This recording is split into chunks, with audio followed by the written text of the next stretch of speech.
feature. Hello, we're live. Well, it's a bit early to really talk to anyone in particular, but hello, it's UK. What am I on about? Bronies UK live for the first time Hello, everyone. ages. I think it's been like 11 months since we last did a live stream. Yeah, I checked it the other day. Earlier today actually. I checked it. Yeah, it has been about 11 months since we did our last live stream. I think just the three of us. That's crazy. That it's been like nearly a year since we actually did a live stream. Wow, that kind of shows just how long it's been that we've kind of been very distracted with normal life outside of YouTube, really. But anyway, so we're here. Whether anybody actually does come in, I will ask you, Sam, if you can keep an eye on the chat just in case we get any trolling. Yeah, I'm watching it, mate. Nice one. But this time of night, usually you do get them. So, but anyway, so this past weekend, the 5th and the 6th of October, 2024, we was at UK PonyCon 2024. So this is our post thoughts video. Sam, well, me and Lawrence can show off our bots. Unfortunately, Sam can't because he's got no webcam at the moment. But we can at least have a chat between the three of us, at least. As soon as I've got another webcam sorted, I will do a whole video separately. No problem. Just before we get too far into this, just to let people know, because obviously once this is no longer live, it will be a watchable video. What was I about to say? What I was just about to say is this is just gone out my head. Oh dear. See now dementia's coming in. Right. So we're just going to get swiftly on into this. And I think we'll best start off with Lawrence first because I think it's only right by saying I think Lawrence bought pretty much every pony. Totally. I bought 8 plushes, and I bought 7, got 1 free, and 1 figure. And he had a lot of ladies around him as well. Oh dear. But anyway, so if you want to, Lawrence, did you? If there are, well, all right. Well, I haven't got absolutely everything here, but as you can see, probably see to this side. Here is Build-A-Bear Pinkie Pie. Nice. And here, right, and let's say by getting, here is Build-A-Bear Celestia. So, and I will just quickly, and then I will quickly show here.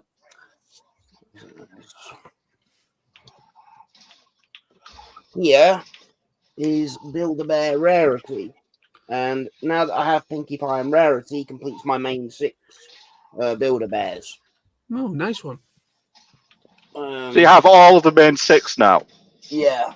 I say another one I got, another one here that I have here from this year's PonyCon is this Fluttershy. This is the Fluttershy I got for free.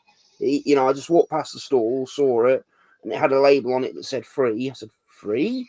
And the trader said, yeah, if you want it, just take it. So, this is a freebie. So, free is the best thing at a con. Yeah, it is. And that's you don't have to spend any money.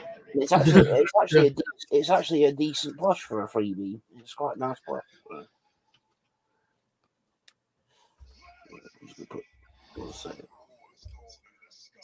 Gonna try and balance Sweetie Belle on Rarity.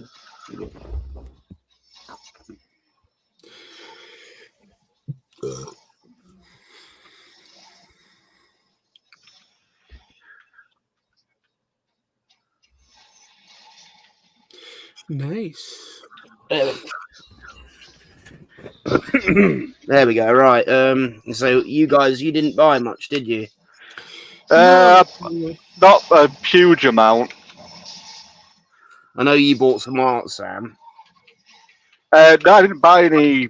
Largely just some pin badges and Stickers, mainly.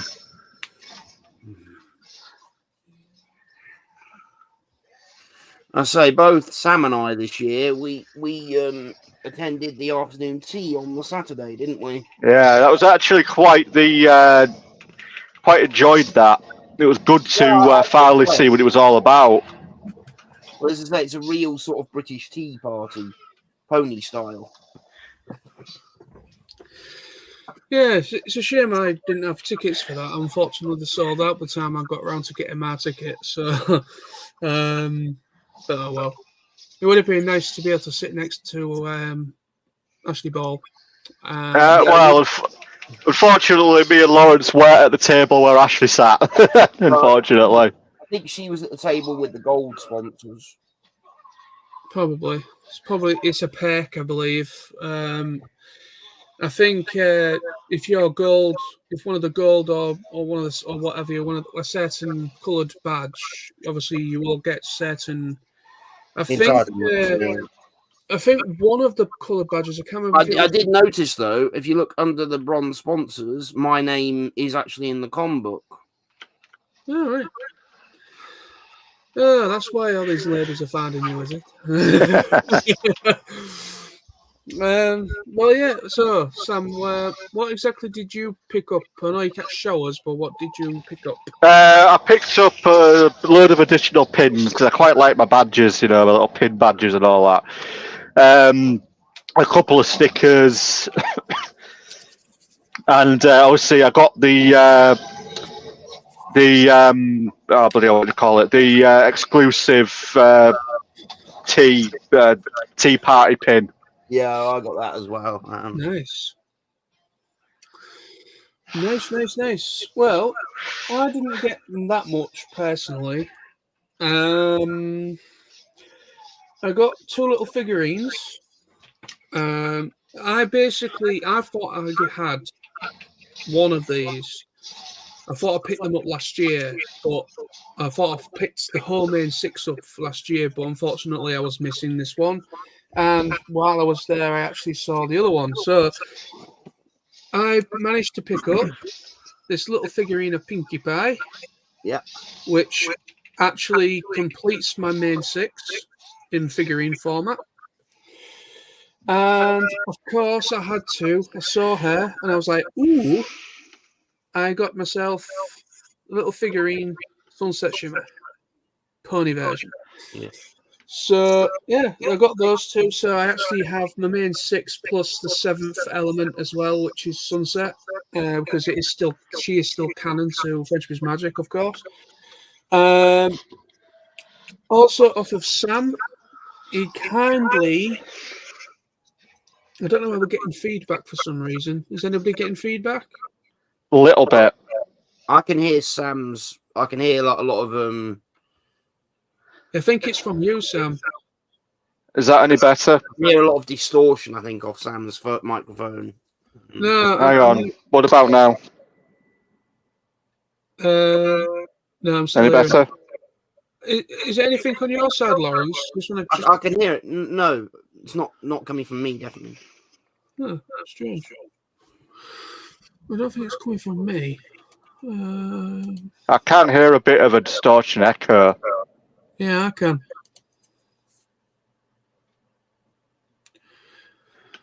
Hang on, let me just check. My microphone it's not trying to broadcast through too, is it? Because I'm using my headset, but obviously it can't be the webcam. Because obviously the webcam ain't working, but the microphone on it is, but it shouldn't still be connected. Is that better? Hang on. Oh, that's better. Yeah. It's gone now. I just clicked something. I think it might have been me. I do apologise. I just got into my settings. I didn't have reduce mic background noise clicked, so it might have been picking up my speakers. Anyway, so like I was about to say, so I got those 2 figurines, and then Sam graciously and kindly gave me this little badge thing of Rainbow Dash. Yeah, 20% cooler Rainbow Dash. Yep, that is 20% cooler, that badge. Of course, I can't show you because I haven't printed it out yet. I'm going to get some proper photo print paper. So I want to have a physical copy of it as well as a digital copy. I got through my photo with Ashley Ball today. Yep, I got mine and the one with AJ Bridal as well. I will just say, Lawrence, just keep an eye on your emails because they might be sending another version of it because I posted it in where you posted it in UK PonyCon's Facebook page, right? I got a comment under mine saying that somebody wasn't very happy with the quality of it. It was a bit like I don't know. Well, it wasn't. If I'm going to be honest, mate, when you sent me the picture, it was pretty blurry. Yeah, it is a bit blurry. Apparently, it is a problem that has been brought to their attention. And apparently they're working with a photography crew, and apparently they're going to be resending them out, but the high quality versions of the pictures. So they're actually working with a photography crew. So just keep an eye out, Lawrence. You might get another email for the two you got, but higher quality. So you might actually get a better quality picture with from them. So, but anyway, so like I say, I'm going to print that out and I'm going to put it in a frame. Once I get the better version, and then so I've got that as well. So to finish things off, because of we will go into our thoughts about certain things, but not too much. But basically, I got a free autograph print from Ashley herself. Yeah, with I got one of those. Oh, I can actually show you while I'm here. I can actually show you something.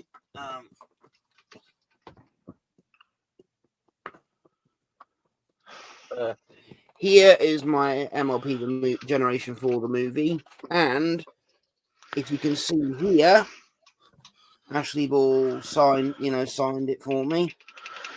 Very nice. Yep, and I also did get one of those. I had to pay for mine. Well, I paid for mine because I went into the first queue. I was in the first queue on the Saturday morning. Yeah. Well, like I said, I mean, I had got this for free, but we will highlight it slightly, the reason why. But yeah, so I got this nice little print that is signed. It just says, "Hey John, stay awesome, Ashley Ball." So yeah, very very nice indeed. So that will definitely be getting framed at some point because it has an autograph in it. I want to keep that safe. Also, this isn't pony related, of course, but I did get it from an independent artist in the Trader Hall. It's been a little bit damaged, unfortunately. That's a shame. But oh well. But yeah, so I picked up this little print. I can't remember the name of the artist that did it. But I got this off an independent artist in the Trader Hall, and I'm a big fan of Studio Ghibli films. And this is a nice image of Totoro from My Neighbor Totoro. Yeah. So I thought I saw it on the Saturday when I was browsing through, and I thought if it's still there tomorrow, I might pick that up. And it was there, and it only cost me £3. And I was like, I felt like saying to her, you're pricing yourself out. You're actually better than you feel. You probably think you are.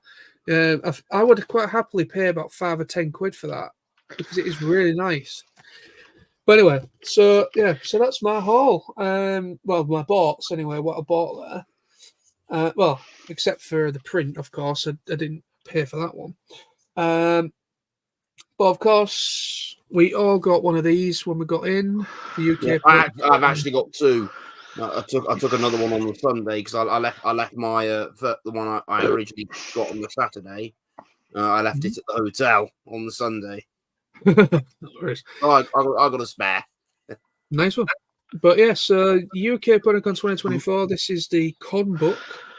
And this year they were celebrating the 20-year anniversary of UK PonyCon being in operation. Yeah. So yeah, it's a good book. It has all sorts in it. All the stalls that were there, little fan art submissions, and all that kind of jazz. And also with the timetable and everything. Really cool. So that was that. And of course, my badge as well. Not that one.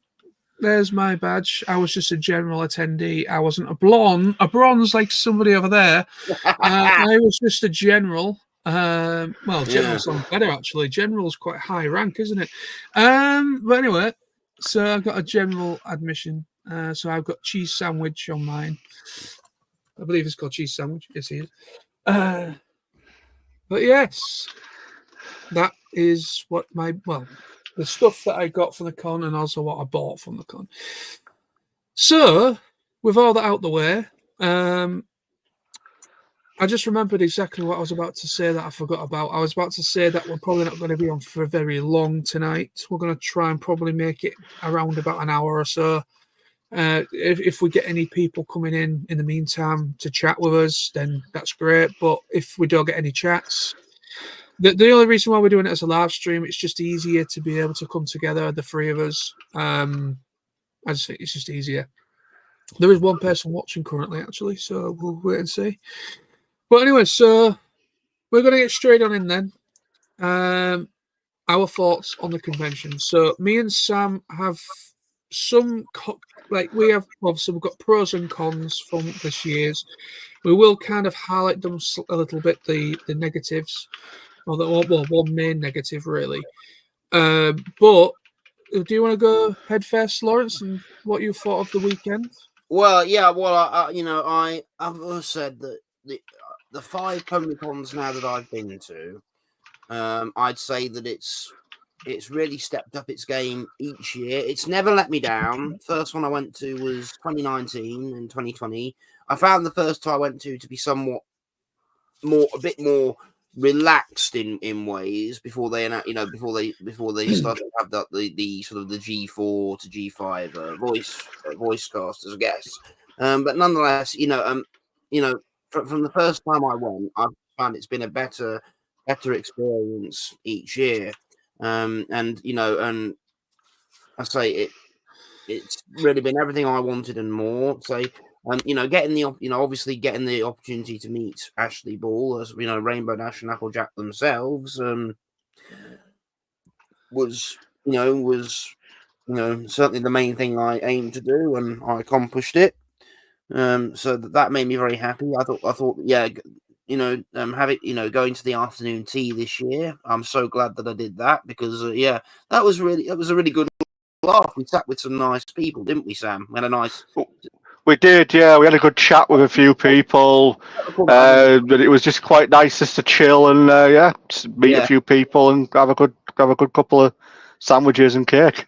Yeah, I was thinking that, it was very, the atmosphere in there was good. Most people had a plush or some merchandise at the table. And the thing is, I don't recall if I've ever been to a traditional British tea party before. So the only difference is normally people are sitting at tables with pony plushes. So that's about the only difference. Yeah. But at the end of it was very fun. I think we sat that very nice Dutch chap and his partner, didn't we? And they chatted to us. And obviously our friend Matt was also there with us. And yes, and of course we did. Ashley Ball did come in as a guest, and she walked past everyone. And I noticed, the crew kept going.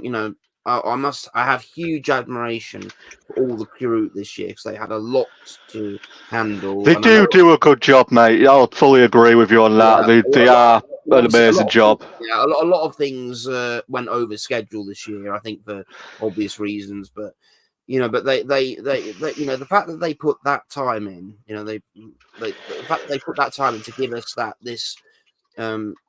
us this extremely fun, chilled out weekend. I just have such admiration for them. Yeah, they do a good job, I must admit. I mean, like I say, this has only been my second time ever going. But I must admit, they are very determined. There's some really great people behind the scenes of the convention that run it. How about you, Sam? What are your thoughts on the event this past weekend? Oh no, good. I always have a good time. I mean, I can't just say well done to the volunteers, the organisers, but also just a thank you to Ashley Ball and obviously AJ herself, because both the guests were amazing. The fact Yeah. they both allowed extra time for signing because obviously there were so many people. And for me, and to know, the fact that they decided to do that, they went probably quite over their schedules, but that shows how much they love the fans, and how much they really want to, how much they really want to get the chance to meet you. And I know that they both took time to answer questions. They gave hugs when we had photos. I say so. Obviously, now I've met Andrea Lippman, Kelly Sheridan, Ashley Ball, and AJ Bridle, and say that they're some of the nicest people in the voice acting world I think I've met, and maybe some of the nice people overall in the entertainment industry. Yeah, definitely. Want to add any more to that, Sam? Well, I can't really add much more, but I will definitely have to agree that, just to be fair, just to being so patient and so kind. As I say, there were so many people queuing. I just think, really, if they hadn't been so patient and just happy to let us have that extra time, I think a lot of people wouldn't have got a chance to have get something signed and meet them. So they really outdid themselves. I'd say the reason overall why the convention ultimately sold out this year is probably because I know that they announced Ashley very late. Yeah, I think obviously because they knew that would get a lot of probably last minute ticket sales in. It was last minute. I was chatting to one of the convention organisers, one of the committee lot, and he actually told me that originally it was just AJ.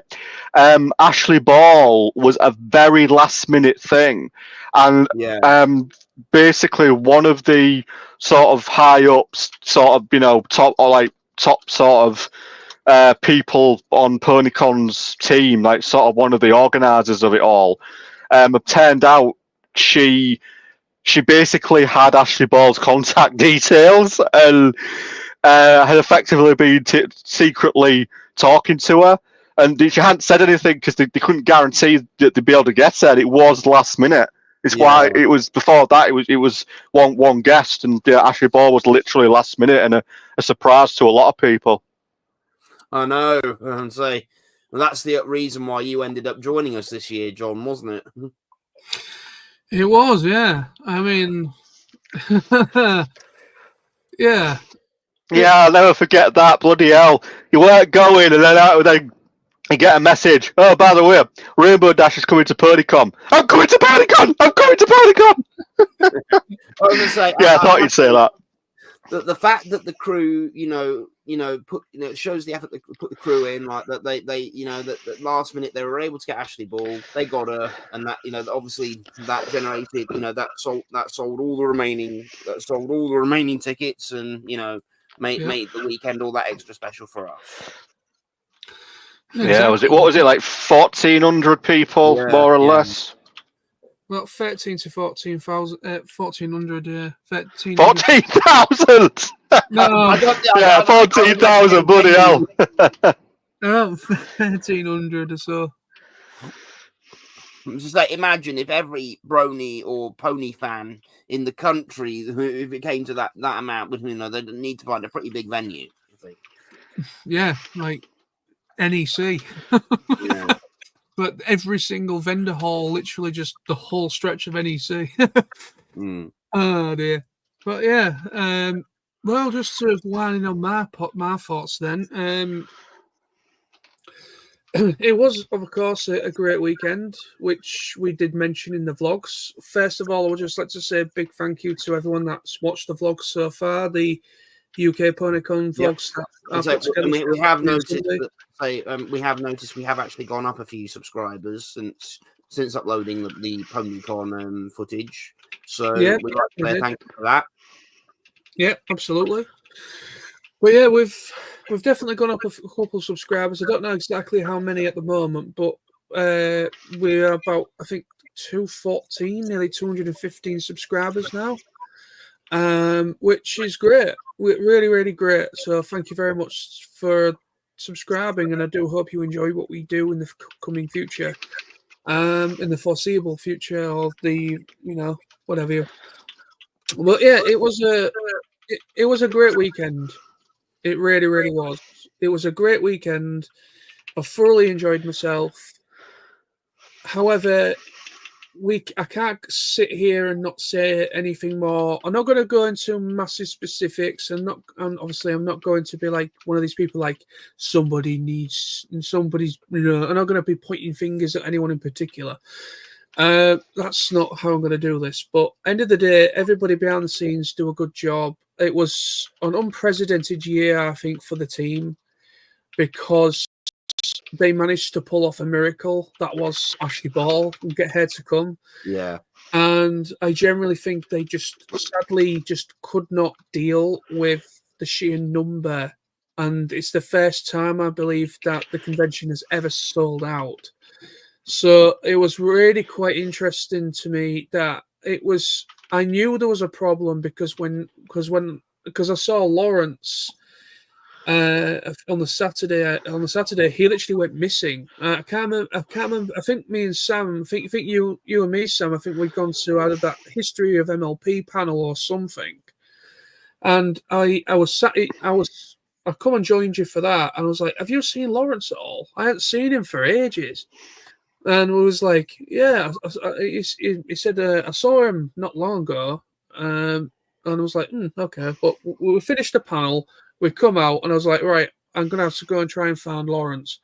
Because you literally vanished off the face of the planet at one point. So I basically kind of that's why I messaged you and said, "Where are you?" And you messaged saying, "No, you." And he was just, you were queuing for that. See, Ashley. Yeah, well, literally, I assumed you were going to go off and do something. I didn't know if you were going to plan to go straight in queue for Ashley Ball. But what I did was I just had this gut instinct that said, just go and join the first queue because you're in the queue half an hour early. If you go to be fair, we should have done that, mate. Because I mean, me and John, we tried it on the Sunday, and we basically ended up queuing for a total of 5 hours. Yeah. We should have just done what you did and did it first thing Saturday. Yeah, it was an experience for sure. Even though I did have a great time, and I have a lot of respect for the organisers and the people behind the scenes of the convention. But there needs to be a new structure in the future, and when they start, whatever guests they end up getting in the future at other UK PonyCons. When you start treading into the point of French Biz Magic voice actors, like I say, last year was my first one, and they had Starlight Glimmer.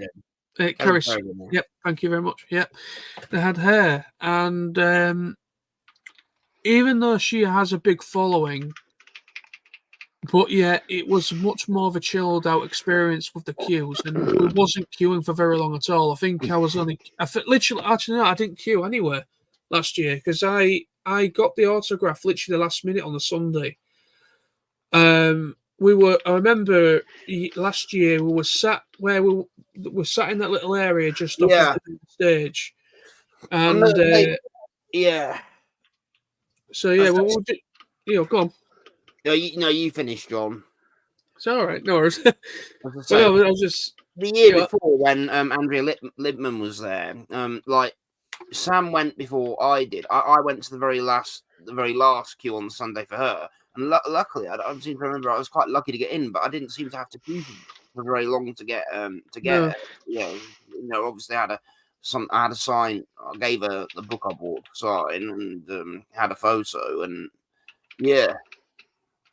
Yeah, I never had a problem at all last year with the queues. Next to Tara Strong, I think Ashley Ball would probably be the next highest in demand because I think Rainbow Dash is probably the next. Next one. I think anyone that is part of the main six will be a problem generally. Ashley Ball, she voices two of the characters. So Yeah. any of the voice actresses that voice more than one character, they're going to have more of a draw because they will have more fans to them. Because like Rainbow Dash has a massive following, Applejack has a big following. So But you're underestimating, mate. Good God, I've never seen so many Rainbow Dash cosplayers. Yeah. a lot of people were there because of Rainbow Dash. Even though there was still a lot of love for Applejack, but it was Rainbow Dash. Rainbow Dash is practically nearly, I won't say everybody's, but she's a big favourite among the fans. Of course, all of them have a massive following, of course. Twilight, all of them. But Rainbow Dash, her name comes up a lot. And Yeah. whenever anyone says who's your favourite pony, she comes up a lot. So I'm not surprised that they had a sellout this year because of Ashley. I'm not surprised at the queue situation, but they need to revise it. That's all I'm going to say. They need to revise it. They know they have to revise it because we had conversations. Oh, yeah, we had conversations, didn't we? All right, mate. Like the guy that was at the kind of one of the PonyCon volunteer. He mentioned it. I remember he was near us, and even he was saying, they need to do something about the queue system because I understand the way they were doing it, but it realistically just caused a bit of a problem. Yeah, it did. I mean, I think because last year, like that's what I was about to get to about last year. Because obviously, went to see. I managed to meet Kerry Sheridan, who is the voice of Starlight Glimmer. It's Kelly Sheridan. Kelly Sheridan, yeah. So I went to go meet her last year, and it was literally last minute. I was for whatever reason, it was I think the Sunday, and we were sat just off of the main stage, like a little seating area where you could just sit down and chill out for a bit.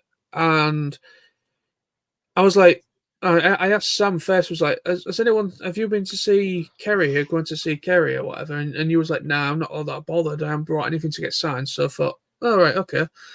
And then obviously you'd already been to see her, Lawrence. And I was like, oh, okay, well, I'd like to go and see her. I don't have anything to get signed either, but I'd like to at least meet her. So I managed to go. So I went to where the autograph signings are.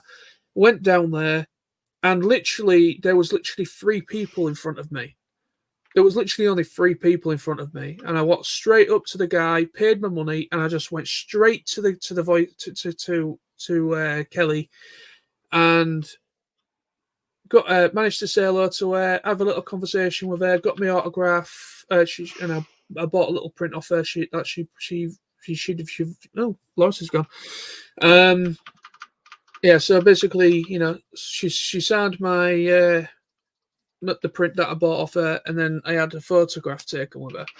And it was, I don't know what the difference was, but last year it was slightly different to this year's. This year it was they literally put both of their tables, AJ's and Ashley Ball's. They put both of those tables right at the far end of this long corridor bit, this long corridor bit where they are, and they actually kind of extended the tables much further back. Last year, both of the guests I had last year, they kind of had it in like a T format. So basically, they kind of had just 2 lines. There wasn't 3 lines like there was this year. There was a line. There was a line to get queued up in to buy your, like this year they had a line where you would queue to pay your money to either get an autograph or get a photo or what have you, and then obviously this year we had to then join a second queue, which was even longer, in order to meet Ashley. AJ, she literally only had. Well, it was a lot more easier for AJ because I don't think she didn't really have as many people in her queue at any one time. It was actually a lot more of a simpler way. It wasn't as long waiting to meet AJ Bridal, but yeah, it was just last year. It was much more simple. It was just much more simple last year. I was literally about 15 minutes, if not that. I was like 15 minutes in all. Going off, meeting Kerry Sheridan, getting my autograph, paying my money, getting my autograph, meeting her, then having my photo taken, and then it was like no more than 15 minutes. And it was a very pleasurable experience because that's the quickest I've ever been. I've managed to get anything signed, really. I've always had at least a max of 20 minutes to 30-minute wait in a queue, but the longest I think I've ever queued is a max of an hour. That is literally the longest I've ever queued for anything. So this year it was quite an eye opener, but end of the day, it's one of these things. It's a learning curve, I guess. I don't mean any disrespect to any ill will to anyone in particular. I'm not going to point or blame anyone in particular. That's not what I'm here for. That's not what we're here for. We had a great time. It was a great convention. UK PonyCon 2024 was a great event. The people behind the scenes, I have to stress, are fantastic. They put on a great event. It's just unfortunately, I think the numbers was just a bit too great for people for them to understand just how much of an influx they're gonna get when it comes to Ashley, and the fact that she was such a last minute decision. The fact that she was a last minute guest, and it just surged an injection of ticket sales, and it's just one of them things, I guess. It can't really be helped. It's one of them things. It's the first time they've had Andrea Libman, haven't they? So yeah, it's yeah. So basically, they've had Andrea Libman, haven't they? I believe. I think in the long run, it was more of a case of they just weren't. Again, I don't mean this in a disrespect or anything, but they weren't fully prepared for. I just think the queues more than anything. The queue system was a little bit of a problem. It's just the way they were running it. It just was a bit of a problem for everyone, I think. And again, I completely understand that, and I just think, one of the things they probably need to do if they had a big guest next year, I think it'd make more sense to have the ability to pre-book tickets for signings on the website. Yeah, I agree. It would be. They just need to revise things. Probably give an option of the fact if people want to, they can go ahead and pay in advance. But the problem is you're always going to have a queue situation whenever it comes to guests, depending of how popular they are within that show. I mean, if they ever got John Delancey one year, I can see them having a problem with queues. But if John Delancey showed up, I'm not being funny. You'd also have, forget pony fans. You'd have a huge influx of Star Trek fans as well. Yeah, of course you would. Right, we've got comments actually. We have Graham the Goat. Did you guys get to see the opening ceremony? We did indeed. Yes, it is part of our vlogs for UK PonyCon on the Saturday. Thoughts on UK PonyCon having an animation? Yeah. Well, we was there. We managed to get in. We were unfortunately some people missed the opening ceremony because again there was a lot of people queuing to get in on that Saturday. That's why a lot of the programming was set back as long as it was. They purposely set back the opening ceremony. It was originally going to be about 10 after 10, I think. It was about 10. No, I think it was 10 o'clock it was originally meant to be, but they actually pushed it back to 11 o'clock in the morning. So they gave an extra hour for queues. Oh, there's Lawrence. Hello, sorry about that, everyone. My computer crashed for some reason, so I had to shut down and come back in. No worries, no worries. No, we're just talking, Lawrence. We just got someone in the chat. Graham the Goat. He just says, "Did you guys see the opening ceremony?" Yes, I did. Well, yeah, we were all there. I think I out of the three of us, I was the only one who managed to get a seat, obviously, because I was in early. So, yeah, because he was a bronze pass. But yeah, so and it says thoughts on the UK PonyCon having an animation. So he's talking about. Yeah, that was good. I Animation. love seeing Britannia like changing to the different styles, and seeing all the other pony MLP convention pony mascots. I really did like that. Yeah, it was good. It was pretty cool. I mean, it was just like a very simple little thing.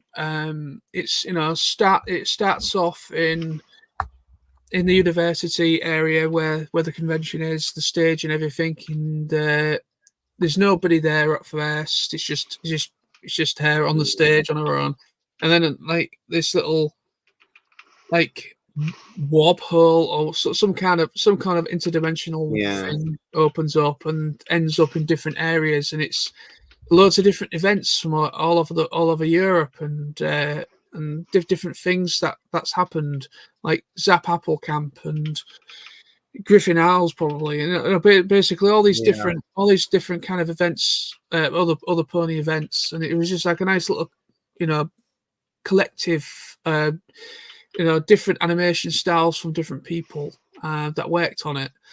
It was really cool. I really did like it. It was nice. It was a nice little celebration. Of course, it was obviously this year it was celebrating 20 years of the convention of UK PonyCon itself. Yeah, which is a good milestone. Considering you could, with the 20 years, obviously they've hosted the convention. It's become a real, it's reached real true milestones, because now apparently before, like the whole Gen 4, like introducing the Brony audience, which significantly added to the fan base with Friendship is Magic. Like apparently they used to have very few, it used to be a much smaller event than it has been since the introduction of G4, along with the the adult and Brony fans.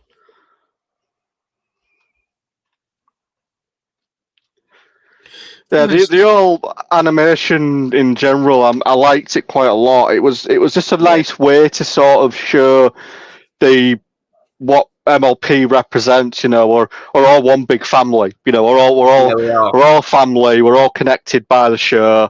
Yep. And it was just nice to see something that kind of said, we're all together. We're all part of the same group, the same family, effectively. Yeah, exactly. We're all mutually interested in this one thing, which happens to be ponies, happens to be My Little Pony and Friendship is Magic or what have you.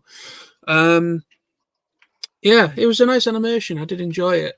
He's come back in saying, Graham the Goat says, "Don't forget Book, BUCK Book, and 2 Chinese cons and quite a few American cons." Yeah, I'm not aware of the Chinese ones, to be honest. I actually didn't realize there was any over there, to be honest. I do know this. Yeah, I do know that particularly in China and Asia, I think the Brony fan base is particularly big there, because I remember seeing the article the BBC did, obviously when the whole Brony thing first kicked off. And like some of the most expensive merchandise bought by the Brony fans, were in Asia, so China, I think. Yeah. Well, I do know it was really, really popular in Japan. It still is. It still is, yeah. But they've got a dedicated My Little Pony cafe in Japan. Yeah, no, yeah. I'd love to go to. And I would too. Yeah, I would. And they have their actual pony mascot is actually was actually made into an official plushie. I think Hasbro actually agreed for, and actually, so it's actually an official kind of character within. I don't know if she's actually in the show anywhere in the background or anything like that, but it's actually meant to be kind of like a licensed plushie now that their actual mascot for. So Japan actually have a national pony. Yeah. For It'd be funny if like Britannia could be. I mean, obviously Britannia being the UK PonyCon mascot, could become an official could become the official UK mascot for Honey, because it works with her being representing Britain and all. Yeah. Never happened, mate. Yeah, I know that, Yeah. but it would be nice, wouldn't it? Yeah. It Yeah, would, but yeah, the British government they wouldn't have an interest at all. I wouldn't. Graham says, also the animation wasn't made by the con, it was a surprise to the con and staff. Yeah, I remember now. That was actually it was actually rewarded as a surprise to the staff to celebrate 20 years and for the hard work of all the people that volunteer and give up the time to run the convention. So I do remember that actually being mentioned. Yeah, that's really cool. It's a nice gift to give back to them. They do a great job. They deserved a nice treat like that, and it was a nice little thing. It was very nice. So yeah. Does anybody want to say anything in particular about anything over the weekend? Anything that they haven't mentioned about yet that they would like to say? Other than the panels on the main stage, and obviously with the script reading, I didn't see many others. I saw a bit of the charity auction due to when I went to meet AJ. I did miss part of the charity auction, the first part, but I did go in and saw the second half. And then and Mayaway, just for the RAD charity, just to mention that, I would like to say a big congratulations to PonyCon for finally, for reaching the goal for reaching the overall amount of 20 grand for the RAD charity. That's a record breaking achievement. And yeah, following that, I saw a bit of the My Little Pony spoofs, the internet parody panel, and I didn't know about like the Harry Potter like reenacted by ponies, but I've watched it all now, and I've also seen like the Lord of the Rings reenacted by ponies, but there are actually quite a lot of them. Oh yeah, there's loads. There's been loads of parodies with ponies in it. Yeah. There's a real famous one that is just kind of that was done, and basically the musician by the name of Black Griffin, and I believe Michelle Creeber worked on it as well, and it basically was Thriller. It was a cover that they did of Thriller, and somebody did an animated PMV, pony music video, PMV that was animated with Black Griffin's QC as well as Apple Bloom for Michelle Creeber, and they basically did this real nice little like parody animation thing with all the different pony characters, but I think it was Thriller. It was Beat It. It was Beat It. Sorry, Beat It, not Thriller, Beat It. The other song, Beat It. I've seen like the dubbing, like people like obviously people do this with lots of animation. Is they did the Matrix parody, just dubbing like audio from the Matrix over like the MLP animation stuff.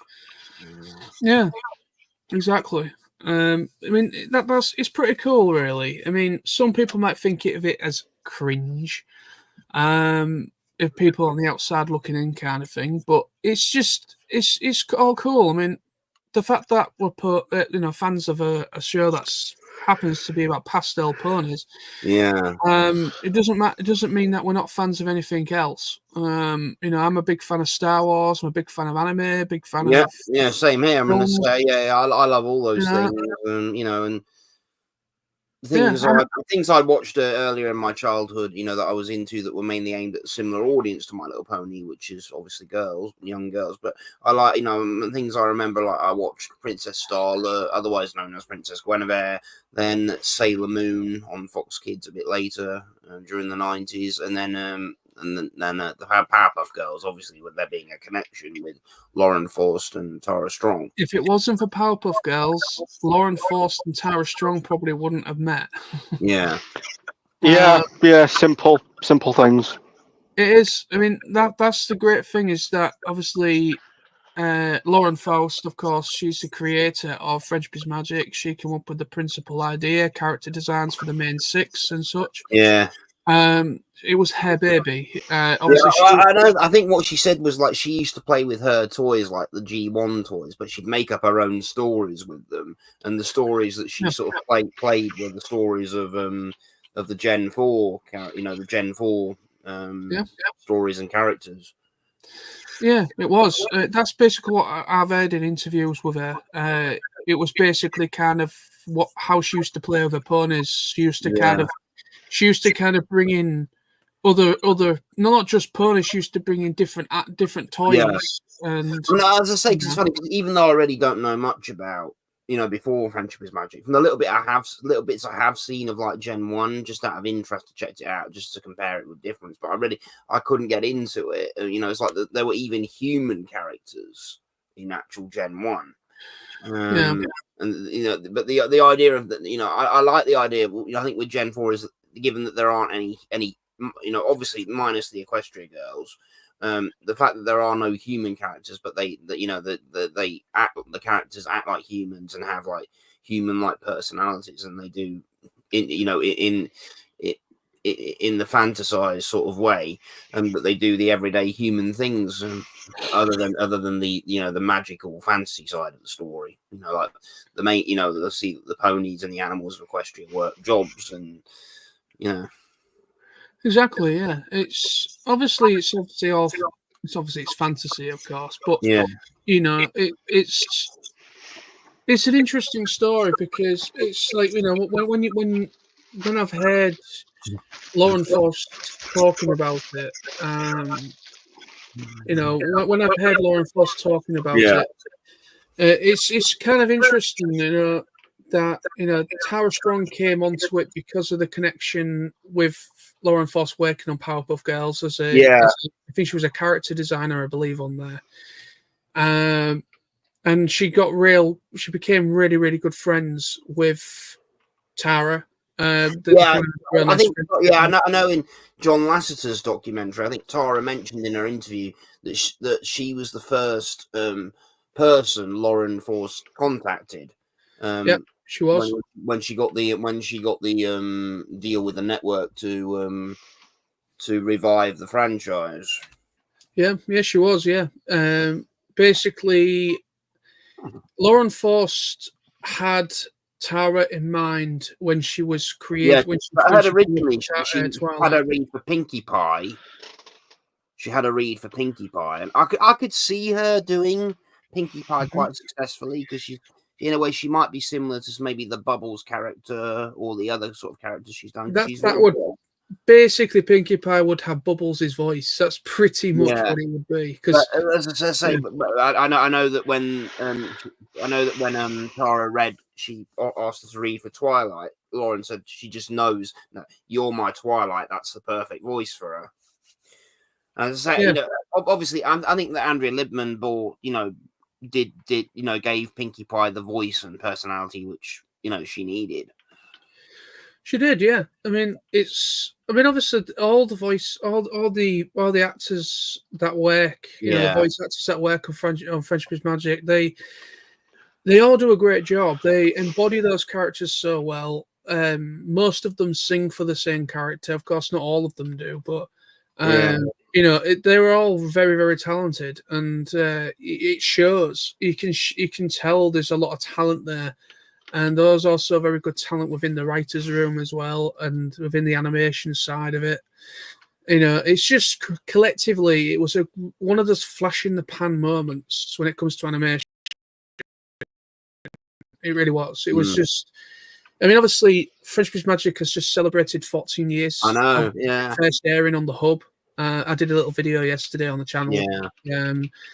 Talking about that, and 14 years, and I've been a fan of it for about 11 to 12 of those years, which is even more scary, because I've only really been sort of a real fan for like about 7 years, but I'm certainly glad to be a fan and glad to be a loyal Brony, and given that I was at first one of those people that was a bit that was that you know I have said quite openly that at first I found it I did find it a bit odd, you know, this appeal to this franchise that I remember being solely aimed at little girls, and definitely really I couldn't think as a kid that it would be appealing to anyone else than little girls, because you know the versions I remember, the toys I remember seeing, given you know the BBC, you know, when we saw that report they did, I admit I was you know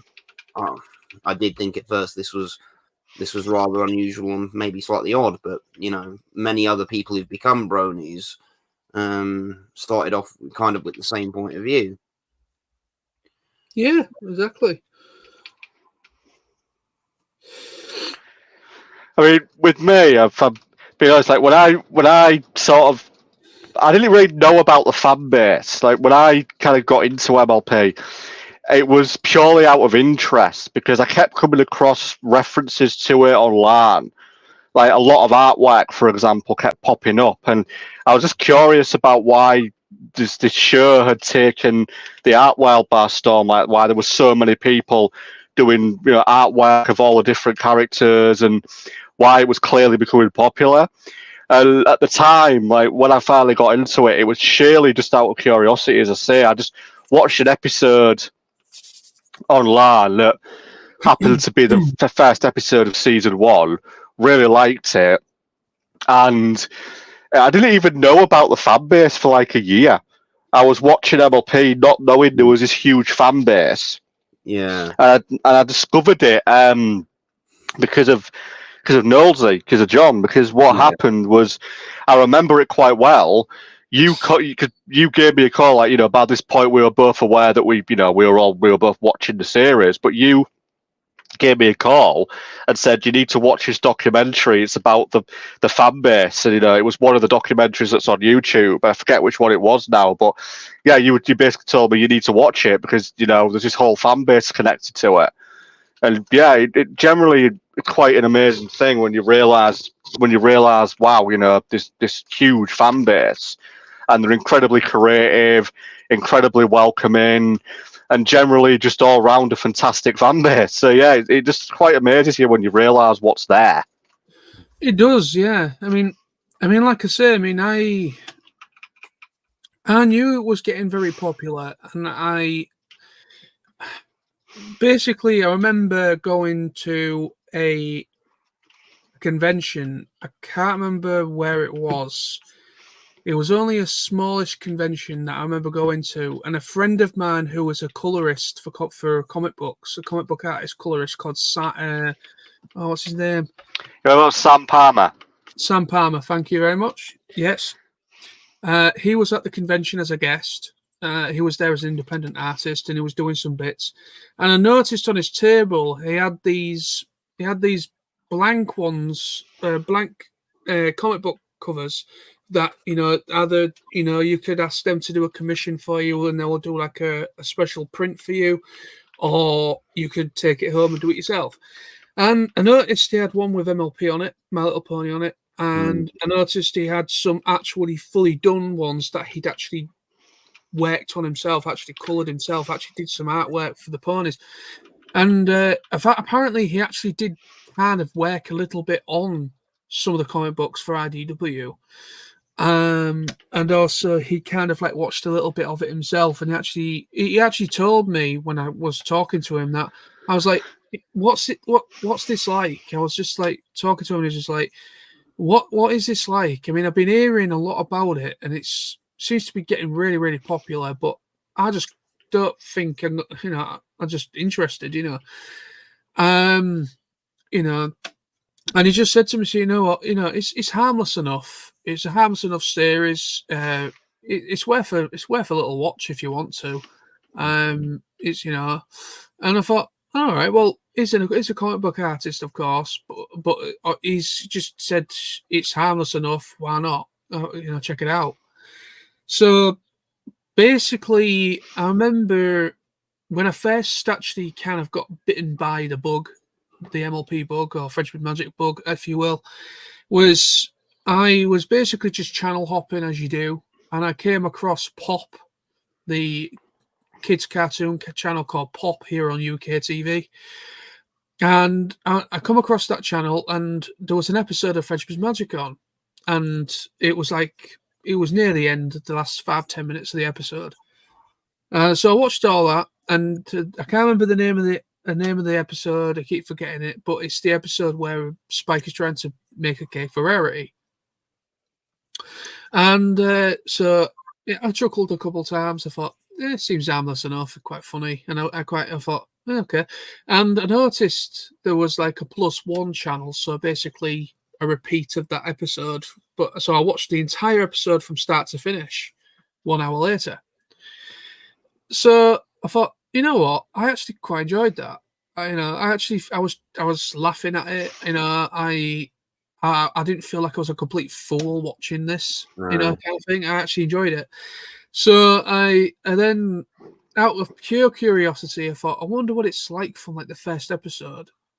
So I went right back to, I went on the interwebs as you do, managed to find the first season, checked out I blitzed the first season in like 2 days.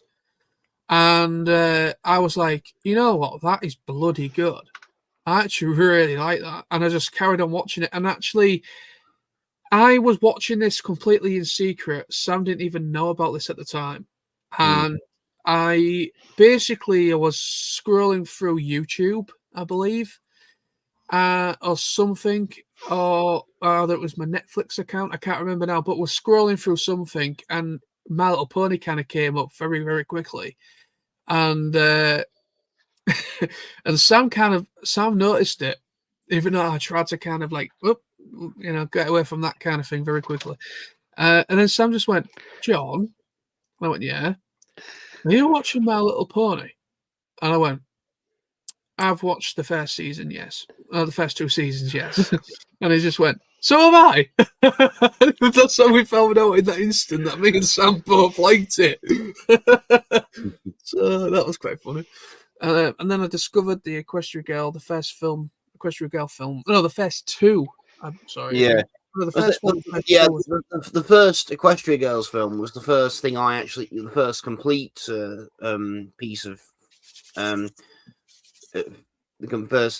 first complete thing from the show that I watched all the way through. And after hearing that you guys were both into it, and that coincidentally through telling people about this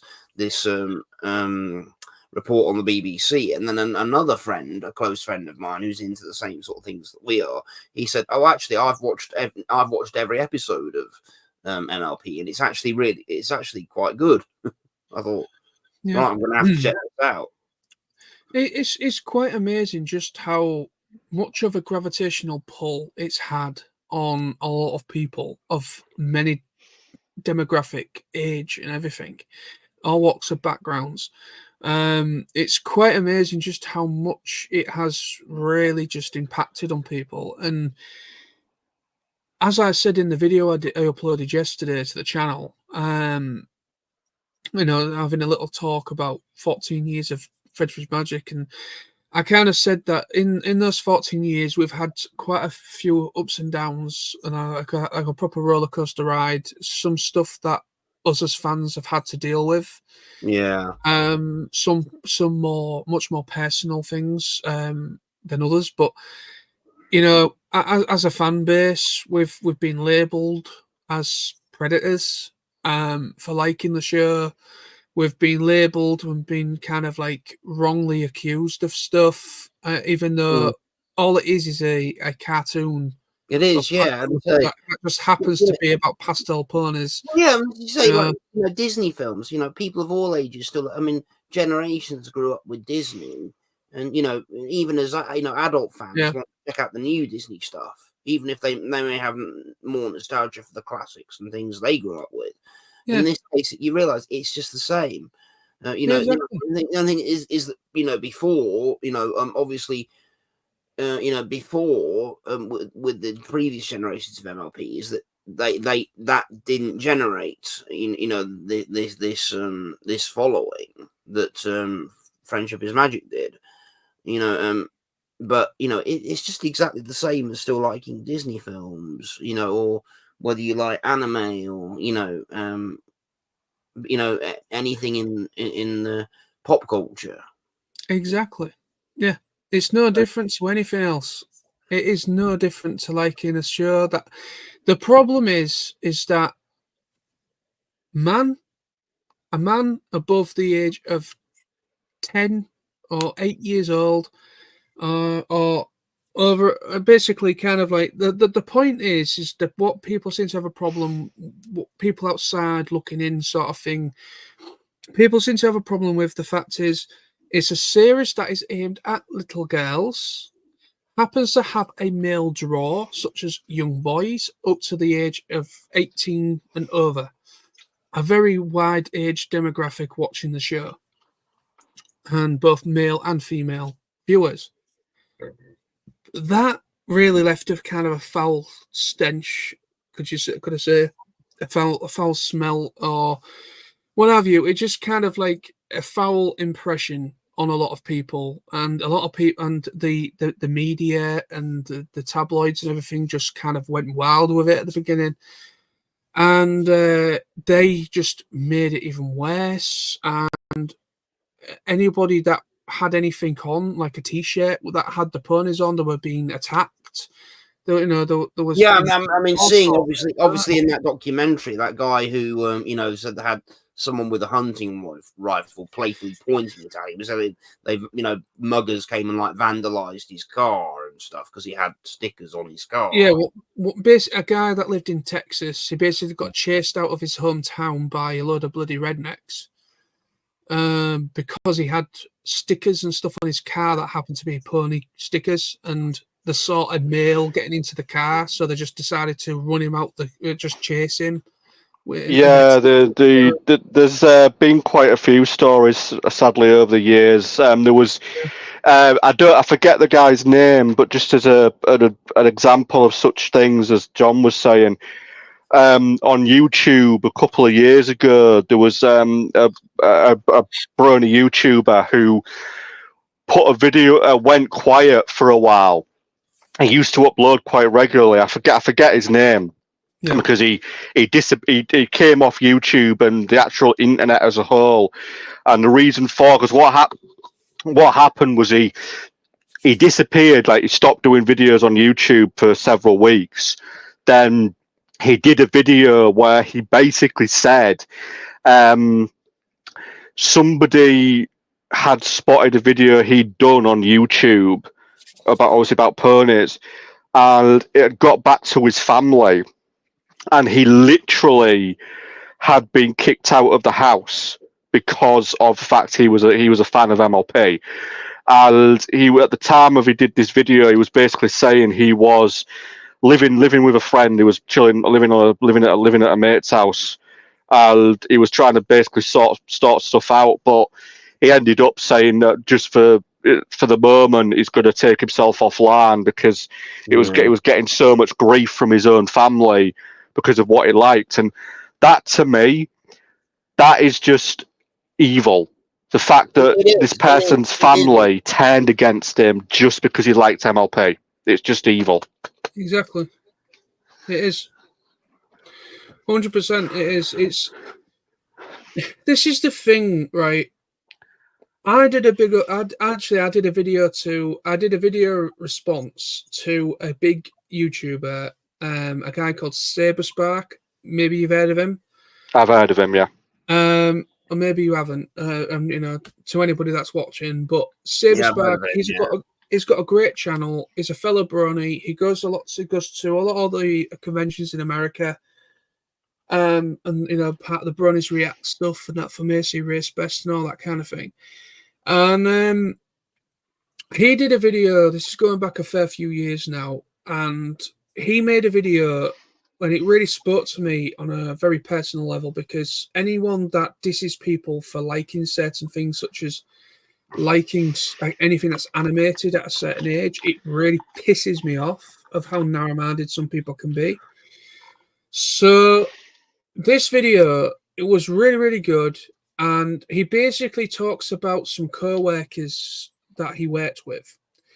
and he basically went to go and see a film the past weekend, and he was back at work, and he was just genuinely talking to some of his co-workers, and he basically came up saying that I can't remember what film he went to see. I don't know if it was a DreamWorks film or a Disney one. It doesn't matter. But anyway, so he went to go and see a film that happened to be an animated film, and he basically got laughed out the office. Really, he basically got dissed for being a man of, I think, probably at the time he was probably only, I don't know, in his 20s, maybe what have you at the time, and he basically got absolutely just handed it, and he was just kind of completely being harassed by all his co-workers for just simply liking an animated film. I know, it's just you just don't get why people do that. I mean, I understand, people who aren't into the franchise or anything in of a similar genre, if they can't understand the concept of why people outside the demographic of a target audience would be into something, that's fine if they don't, but you don't have to harass people. Don't make people's lives miserable just because of something they like, something that makes them happy. Exactly.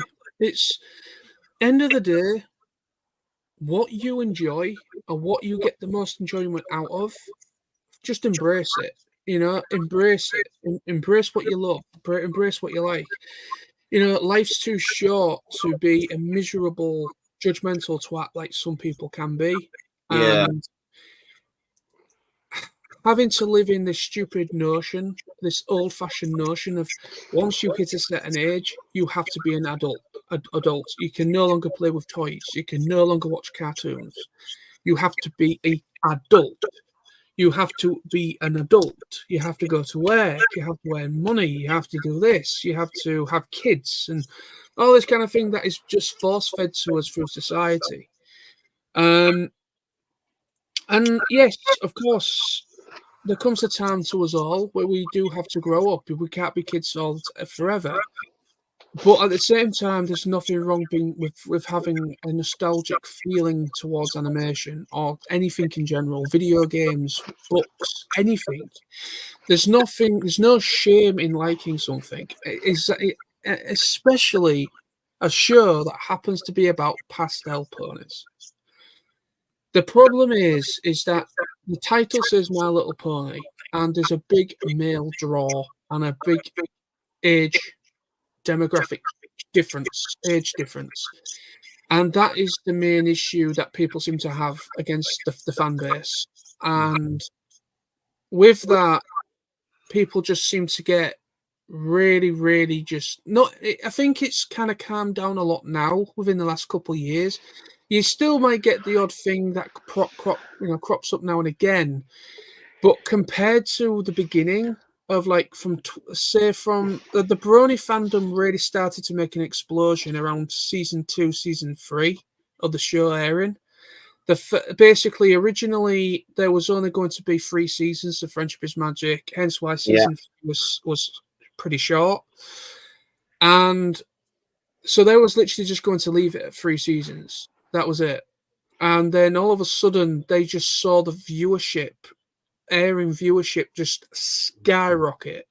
And they saw, I don't know how they got the data, how they could tell it was a male or a female watching it. I don't know how they got that data, but they managed to see there was quite a diverse viewership with age, when it comes to age, when it comes to sex, what have you, sexual orientation or what have you, it doesn't matter, male, female, whether you was the target age, which is usually between the ages of 5 to 8 years old, I guess, 10 at the max, watching the show. That was kind of the target audience around about that age groups. But so obviously there was a lot of that, but they noticed there was a lot of young boys watching it, as well as girls. And then all of a sudden, the Brony fandom just came out of bloody nowhere. It didn't come out of nowhere. We all know where it came from. It came from 4chan, I believe. That's what it's believed to have been the starting embers of it. So yeah, it's just end of the day, it's a cartoon. It's an animated series. It happens to be about pastel ponies that have powers. Some have powers, some don't. Some can fly, some can't. You Yeah. know, and it's just a series about going on adventures. And it has great positive messages that we can all embrace and learn from at any Yeah, it age. does. Yeah, You know, you can understand, through the messages and the storylines exactly, of the characters, that you can understand why people of all ages, race, gender, exactly. you can And understand why it appeals to them when yeah, when you see the storylines unfolding and the situations that the characters get put into throughout the yeah. show. I mean, what's really good as well is that the characters are really well developed to the Yeah, point of the characters are really well developed because you can actually see yourself. You know that's why I think it spoke to a lot of people, especially people that have, say, some kind of anyone from any sort of shape and insecurity, walk of life. Sorry. basically some type of insecurity sort of thing. Yeah, anything, any sort of walk of life, whether they are battling depression, anxiety, or they have, ADHD, or some kind of thing that because I think that's why the show really kind of attracted so much attention, because of how vibrant and bright it was. Because some people that are a part of the spectrum and that, you know some people like they gravitate towards things that are really bright and colorful. um so I think that was part of it because of how really vibrant and beautiful the animation was, and basically I think that was a draw for a lot of people, which Yeah, was that the art style, and then the characters, they because as well is you can actually kind of see a lot of yourself in those characters. You can go throughout the full main six and you can actually pick a bit of yourself out of all six. It's like full, well rounded. You've got Rarity, who is she's into her fashion, but yet she's one of these people that she's a pony you can depend on. yeah, She will she is. always be there for you, which people can really relate to that. Then you got Fluttershy. She's very insecure. Yeah, She loves animals yeah, and she can communicate with the animals. So she's shy, but she loves her animals. But she's still very good at being there for her friends. And then obviously you got Twilight, who's a bit of a bookworm. She loves her books, she yeah, loves her reading, she loves her magic. She both is a little bit insecure at first. She finds it difficult to make friends, but then she makes loads of friends throughout the time, and and also with like Rainbow Dash, she's at first she can come over a bit egotistical. yeah. She can come over a bit egotistical, a little bit She arrogant, does a seem to little have bit. the obsession with winning. I mean, Yeah, like. she's very competitive. She's a very competitive Mm. character. And as I say, Um, obviously, going to Pinkie Pie, Pinkie's just the character. She wants to be everyone's friend, but lessons that she learns is that her approach to making friends isn't the right approach for yeah, everyone. She's very outgoing. She's always very outgoing, and yeah, but some people aren't, and you know. yeah. So I mean I that's really, with Pinky, I really like her. The comparison with her and her sisters. Obviously, you've got Maud, who's the exact opposite. It's like she's not very outgoing. yeah, She's quite, and she takes things very literally, and um, but you can see that Maud is, still a good, loving character because she shows her love and appreciation for Pinky. yeah, exactly. I mean, like I said, there's a lot of positives you can take from the series, and it's just incredible that so many really great like-minded individuals all come together. For the most part, the fan base behind Friendship is Magic or My Little Pony in general are really welcoming. They're really welcoming. They're very, very kind. Like in every fandom, you're always going to get the odd rotten apple. You're Yeah, always going to get the odd person that's going to be a bit of an elitist. Like I won't watch anything besides Yeah. this or that. You know, you're always gonna get that in fandoms, no matter what it is. But for the most part, it has to be probably one of the most welcoming of fandoms out there. Yeah, it's just, you know, a lot of really great creative individuals, some great musicians, some great fan artists, some great writers, voice actors have even come out of this. I mean, look at Gabriel Brown. Oh, Sam's yeah. gone. Look at Gabriel Brown. Gabriel Brown, aka Black Oh, where's Griffin. Sam gone? I don't know. I think it's gone. It was silent for ages, to be honest. So I don't know. He's been having issues with his camera. Oh, he's back. I think he might have fell asleep on his computer again. Right, guys. You all right? Yeah, sorry, I don't know what happened. I just cut off for a second, lost you all. No worries, no worries. We weren't talking about too much. We're just kind of talking about, you know, a lot of the issues that we've had to deal with, you know. Yeah, and how MLP and shows like it, you know, can help people through it.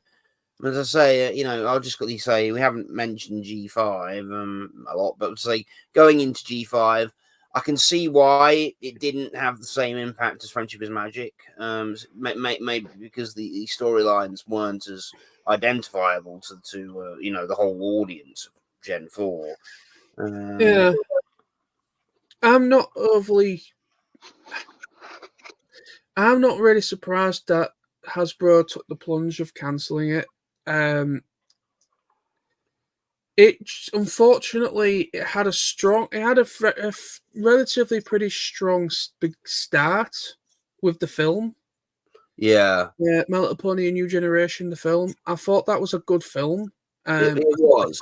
So character. it introduced the character. It introduced us to the new characters. It explained that there was a connection, you know, with G4, that it was the same continuity.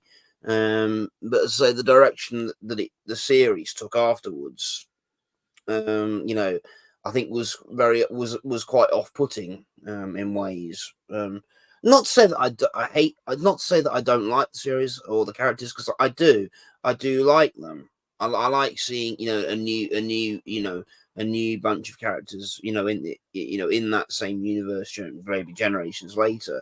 And I did find, as it went on, I did find it more interesting as it got closer to the end. But as I say, you know, at points it did really drag. Yeah, it's unfortunate, really, because, like I said, it had a relatively positive start with the film. Like I said, it's just unfortunately the main series, the Make Your Mark series, just did not make any sense at all. It's like didn't really make its mark. No, it didn't. It made a mark on some people. I mean, like I said, there was a lot of appreciation for Make Your Mark at PonyCon this past weekend. You know, there was a lot of people that was over the moon with meeting AJ Bridal. Yeah, and she was also such a lovely lady. Yeah. I mean, I've seen some of the videos that fans took with her, and she was, you know, also, you know, really lovely and very, you know, outgoing, and yeah, and you know, she's really nice, and yeah, she was very nice.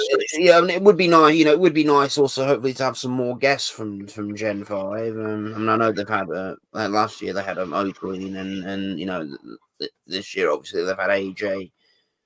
It would. Yeah, I'd like the voice actor for Misty to go to PonyCon. Yeah, I would. Definitely. Yeah, I mean, that's the thing. I mean, like I say, unfortunately, Make Your Mark just didn't. It just didn't work. It obviously left an impact on some people. I mean, obviously, we saw that firsthand at UK PonyCon. There was some kind of appreciation for the series. Yeah. I understand that Make Your Mark will have some kind of a fan base because I do know that the film that began the journey for Make Your Mark, that did attract a hell of a lot of new people to the franchise. It For the did. first I mean, time. yeah, I remember the PonyCon. I think it was probably the second one we went to, Sam, 2021. I think we remember meeting one or two people in Britannia Buddies who decided at the last minute to come to PonyCon because they'd seen and shown interest in that new film. Do you remember in the generation film? Yeah, I remember. But yeah, I remember talking to one of the organisers who told me that a lot of people that had come that year had literally gone because of the Gen 5 film, Yeah. which says a lot. I mean, it definitely inspired a new generation of fans. The only problem with Gen 5 was it never really knew what it wanted to be. Like, it was set up effectively as a sequel to Gen 4, but then it kind of lost its way, Yeah. tried to become something else, and then when it ended pretty much on it kind of ended on an unfinished story. There was so much that needed to still tell. It did end on a cliffhanger, didn't it? Well, yes, it did, but it was more of them trying to. They ended it on a cliffhanger like that purposely to try and effectively carry it on. But that's not going to happen now. That there is rumours going round about a potential return to G4. Yeah. But I don't know how true that is. It could well just be a rumour. Yeah. I mean, I know that one of the things that Ashley Ball sort of playfully said, the first thing she said when she got up on the stage was, great to be here, great to know how much you all miss G4 sort of thing. I know that she said that. They do. I mean, the thing is that even though it's a job for them, all right, they're actors. They're happy to get a role no matter what series it is because it's money. They're getting paid. Well, yeah. Of course, the acting profession is a precarious profession to survive in, to make your full living in. Really. Well, exactly. It's a profession just like anything else, right? But the fact is that it left a massive impression on them as well. It's very rare when it comes into animation or into entertainment, anyways, of something coming along that just gravitates to that much attention and has that much pull and that much of a interesting dynamic with age and everything. That doesn't come along. That doesn't come along very often, especially in the My Little Pony space. So it was also a huge surprise to them as actors to see this firsthand, as it was for majority of people. But like I say, they've had some great times. They've been to many conventions over the years. They've the My Little Pony Friendship is Magic has obviously left a great impression on them. The whole cast, it's just left a great impression on all of them. So of course they're eager to have more and to have the opportunity to reprise their roles in the show. I mean, I would absolutely love it if somehow they would be able to bring them back. I mean, I'd love it if they just did one more season to round it off to 10 because I hate odd numbers. I was thinking the other day, if they did that, would you rather go back to before the finale of season 9 and maybe see a bit more of how it got to there, or would you rather see it, or would you rather them do maybe a series based on Twilight as the ruler of Equestria and the more grown up versions of the characters? I don't know. Because apparently they did kind of fill that gap in the comic books, I believe. But I would have liked. It would be nice to kind of see, because there is quite a bit of time that's passed in between that segment of that final episode where she is Twilight as we know her, Yeah. and then all of a sudden, time gap, and she's now looking like Celestia, real big and tall, and she's now the ruler and Equestria, and it just kind of makes you think, is like, what exactly happened in that time frame? Like, what bad guys did they have to come up against? What happened? Really, it would have been nice to have like a bit of a gap filler there. And I mean, they could have done that. They could do that as a special. They could just do like a 45-minute special or an hour-long special, just to bridge that gap. It doesn't have to be like a full series. They could literally just kind of do like a bit like a like just a special, like an hour-long special, for that. But I would like to kind of see what happens like maybe kind of like see what exactly happens to her in her reign. I mean, obviously, I don't think it's going to happen now, because obviously, I think the thing is, I never say never when it comes to cartoons, because Hasbro have obviously had a bit of a knock. They know they've failed. Everyone behind the scenes of everyone that's like produced Make Your Mark and everything, everyone that worked on it, they know that obviously it didn't do very well. They know they had massive issues with constraints, because they had issues with like Discovery Family, because Discovery Family have Well, yeah, Magic. about having the rights to certain Gen 4 characters, because I know it was said that that they wanted to do more, like maybe maybe bring in more characters from Gen 4, but due to the obviously with the rights with Discovery and that wasn't able to happen. And I know they wanted to take it in certain directions, which probably would have made it a lot better. And maybe that Gen, if they'd successfully been able to do what they wanted to do, it maybe wouldn't have had some of the issues that it did.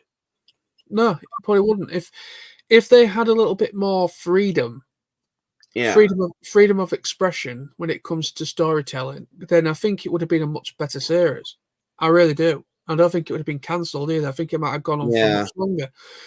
It's just one of those things is that I don't understand why they decided to make a series, a new generation, that happens to still be within the continuity of Friendship is Magic, but yet they can't really use any references. I get it. I mean, it's it makes no sense to me. There's a dilemma there, isn't it? I can see the reason kind of why they wanted to do it, because they probably wanted to try and, as well as attract a huge new audience, they probably wanted to try and maintain a lot of the obviously the audience from Gen 4. And I suppose what they were worrying about is if they went down the traditional route of making it a reboot again, that maybe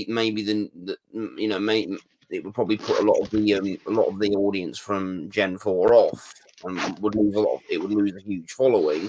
So but kind of as well as having it being focused on new characters primarily to bring in the new viewers, and have that connection to Gen 4. It kind of made sense, but it just wasn't. They just didn't successfully pull it off. It may not have been entirely their fault, as say, due to these issues. No, I think unfortunately, like I said, it was they had issues. I mean, like I said, they had the whole main six. Well, they had all of them in the beginning of the film. A new the next the film that came out to start Make Your Mark. They had the whole opening sequence with Rarity and all of them, and then obviously you had that one time in the actual Make Your Mark series where Twilight appears in like a holographic state. Yeah. And obviously they got Spike as well.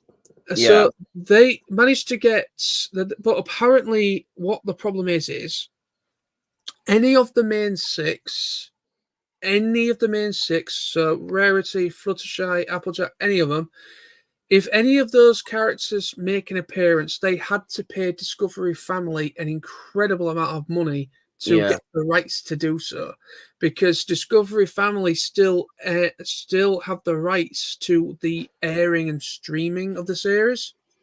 So even though it's a Hasbro property, Hasbro obviously have part ownership of it because it's a Hasbro property, but yet Discovery Family seem to have a controlling side of it when it comes to media.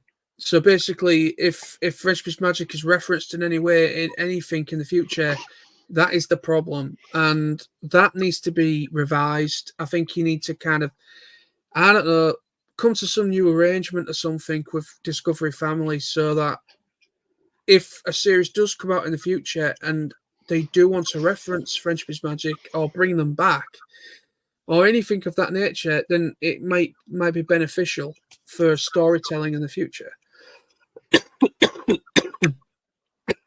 But that's the main reason Make Your Mark unfortunately didn't work. You can tell it was going in a certain direction. Yeah. It was, it was going in a certain direction. It was looking relatively quite positive. And then I noticed, like, every chapter 1, oh, okay, that's interesting. Then chapter 2 starts, and it goes right back. It seems to kind of like one step forward and 2 steps back. It was every time a new chapter started and one ended, it was the same. It was just very generic, and I could tell right after the first chapter that it was slapping. It was slapping. It was slacking. It was slacking with the writing. I could see. I could tell it was kind of like what there was originally planning to do and what they were originally developing just was not. It just ended up going flat on its face.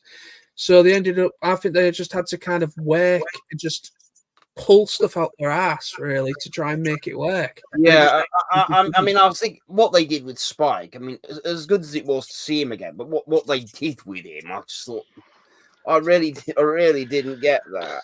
Like, I don't think they had a choice. I know. The thing is, if you look at Gen 5 from one perspective, when they had the whole Twilight message from Twilight, that was very obviously meant to be the storyline, and the initial rumors were that Twilight was supposed to show up in Gen 5, but obviously due to the rights and everything, I don't think they could do it, so they had to switch over to Spike. But the issue with Spike in Gen 5 is A, he's apparently been asleep for the last 100 or so years. B, he's not even the Dragon Lord at the end of Gen 4. And the most important thing is he never references any of the Twilight or the main six when he's in Gen 5. He never references any of it. And it just sort of feels like a waste that he could have been that connection that we never got. Well, there was no mention of Ember as well, was there, or anything like that? But he did mention Twilight, didn't he? I thought he did mention Twilight to the main six. Well, he sort of mentions her incredibly briefly, like just an afterthought. Yeah. Yeah, it's unfortunate. I mean, I do not like what they did with Spike. I understand he's now an adult dragon, he's no longer a baby, but my God, those designs were horrible. Not to mention, in MLP, all the dragons are bipedal. They walk on 2 legs. And yet, for some reason, in Gen 5, they're all quadrupeds walking on 4 legs. It doesn't make... And they've all got cutie marks. And they've all got their own unique powers. It doesn't make any sense. No, don't. I think they had to do that. I think they had to change Spike in the way, design him in the way to probably try and get around the issue that having to pay money because of likeness and stuff with Discovery Family. So I generally think there was a reason why Spike looked the way he did in Make Your Mark. Yeah, I generally think that's most likely the case. I think because they were just being welcomed by a brick wall every time they wanted to just do something with the story, and they had to obviously rearrange and change things as they went along. When they brought Spike in, I thought, "Ooh, finally, maybe that'd be interesting." But it was just a wasted potential. It really was. The dragons are useless. I mean, it's Yeah, I mean, in Make Your the only Mark. weapons they In had was, Make Your Mark, the dragons are just absolutely useless because yeah, I mean, the only they get purpose in. they had was to like transport, briefly assist the main six of Gen 5. They transported them, and like that big promo image of what gave away that they were bringing Spike back of I Yeah. think of Sonny riding on him. That gave the whole thing about them gave it away basically. I just thought, I mean, and the voice they did for Spike, nothing against the actor, but I just think really it just, the whole thing overall just wasn't Spike. No, it was Spike, but it wasn't Spike. You know what I mean? It was. Yeah, I mean, yeah, Yeah, I mean, it's like it doesn't make any sense because there wasn't even any reference to Ember as well, because Ember yeah, was supposed to have been like in charge of the dragons in Friendship is Magic. I think she became ruler of the dragons yeah, at one point in the story. So she's not even mentioned, nor is she even part of his crew.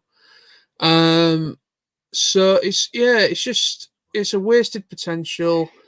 Even though the dragons are, in Friendship is Magic, the dragons are much better. The yeah. They dragons were were well, proper dragons. like the ponies. They were well developed characters. They were uniquely designed, Mhm. and and And equally not every fans. dragon looked the same either.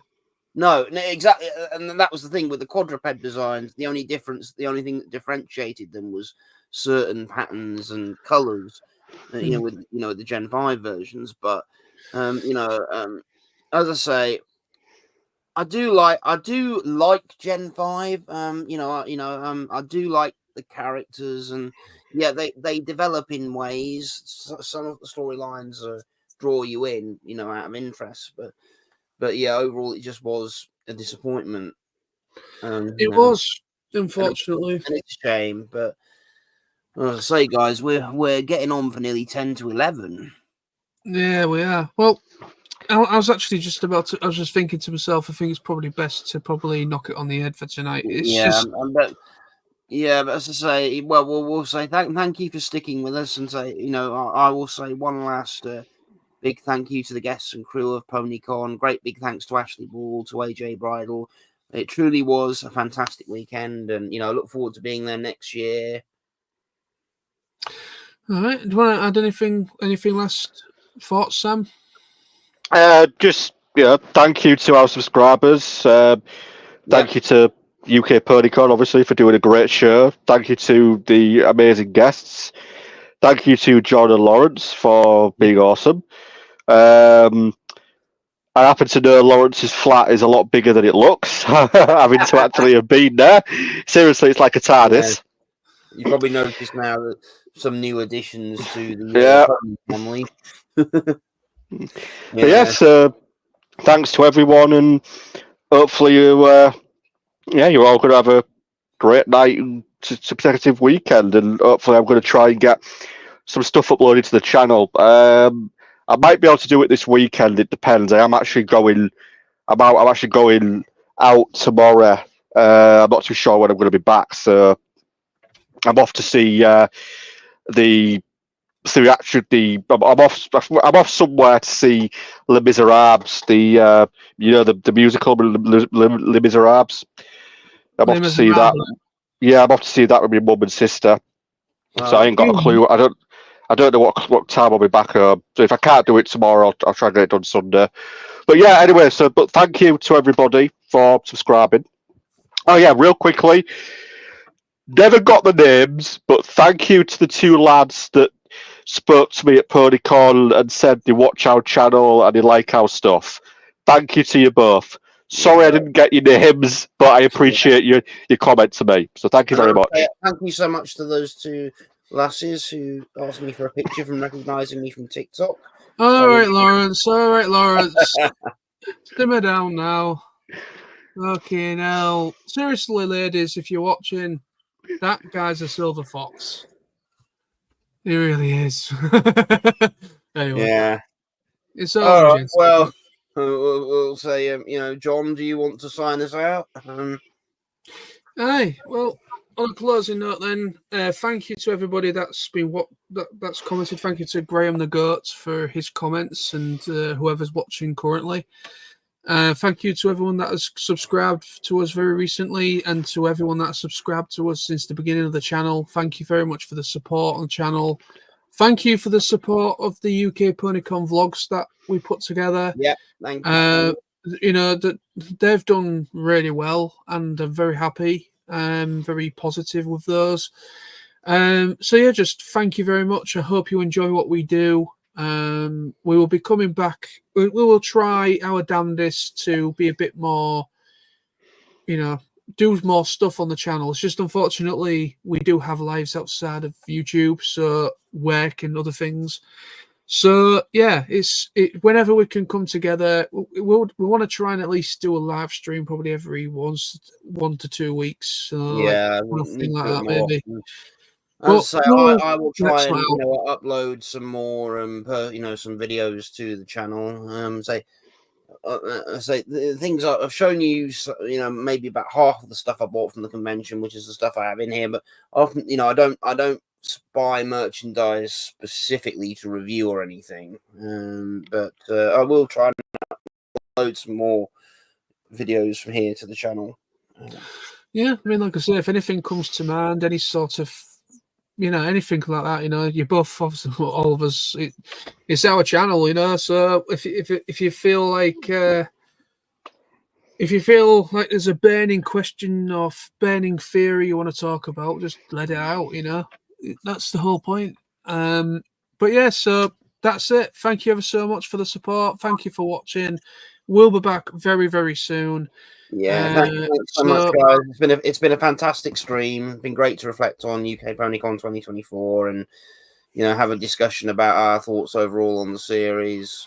Say congratulations to PonyCon for reaching 20 years milestone, huge achievement, and once again one more big congratulations for raising 20 grand for the RAD charity. Yeah, I'll just say as well on a closing note, thank you to UK PonyCon.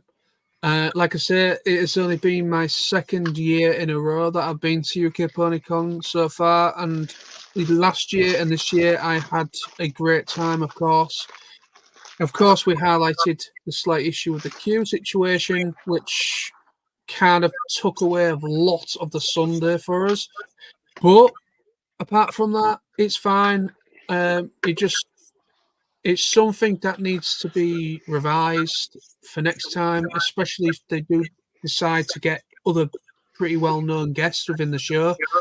Anyone like an Ashley Ball, you're going to struggle. So Yeah. I think next year, I think they'll probably have it nailed. Hopefully for next year. Let's just wait and see.